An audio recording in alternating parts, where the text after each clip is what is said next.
Protein and fibre ரிச்சான தோசை மாவு கொஞ்சம் கூட அரிசி சேர்க்காம ஒரே மாவுல 3 வகையை எப்படி தோசை சுடுறதுன்னு பார்க்கலாம். 1/4 கிலோ பச்சை பயிறு 8 மணி நேரம் ஊற வச்சு எடுத்துக்கலாம். இதில் சின்ன துண்டளவுக்கு இஞ்சி, ஒரு பச்சை மிளகாய், ஒரு 1/2 டீஸ்பூன் சீரகம், இதுக்கு தேவையான அளவு உப்பு சேர்த்துக்கலாம். இது எல்லாத்தையுமே மிக்சியில அரைச்சிக்கலாம். தேவைப்பட்ட பச்சை பயிறு கூட கொஞ்சமா அரிசி சேர்த்து கூட அரைக்கலாம், நம்மளுக்கு இன்னும் நல்ல கிறிஸ்பியா வரணும் அப்படின்னா. ஆனால் இந்த வெறும் பச்சை பயிரில் அரைக்கிறதே நல்ல கிறிஸ்பியா இருக்கும்.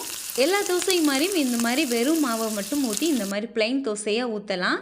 இன்னும் கொஞ்சம் ஃபைபர் ரிச்சா இருக்கணும்னு நினச்சோம்னா இதில் துருவன கேரட் ஒரு பக்கம் சேர்த்துட்டு பச்சை சட்னி சேர்த்துக்கலாம். பச்சை சட்னி, வெங்காயம், தக்காளி, உப்பு மட்டும் சேர்த்து நம்ம அரைச்சிட்டோம் அப்படின்னா நல்லா சூப்பராக இருக்கும். இது தோசையோட ஸ்ப்ரெட் பண்ணி சாப்பிட்றப்ப நல்லாயிருக்கும். பச்சை பயிர்லேயே ப்ரோட்டீன் அதிகமாக இருக்குது. இன்னும் ப்ரோட்டீன் ரிச்சாக இருக்கணும் அப்படின்னு பார்த்தோம்னா இதில் முட்டை சேர்த்து நம்ம அரைச்ச பச்சை சட்னி, துருவன கேரட்டையும் சேர்த்து நல்லா மூடி போட்டு வேக வச்சு எடுத்துட்டோம் அப்படின்னா சூப்பரான ப்ரோட்டீன் ரிச் தோசையும் ரெடி ஆயிரும். இதை புளிக்க வைக்கலாம் தேவையில்ல, இந்த மாவை அரைச்சோன்னே யூஸ் பண்ணிக்கலாம். யூஸ் பண்ணுறதுக்கு ஒரு 3 நாள் ஃப்ரிட்ஜில் வச்சு கூட நம்ம யூஸ் பண்ணிக்கலாம். சட்னியை தனியாக கூட தொட்டு சாப்பிட்லாம்.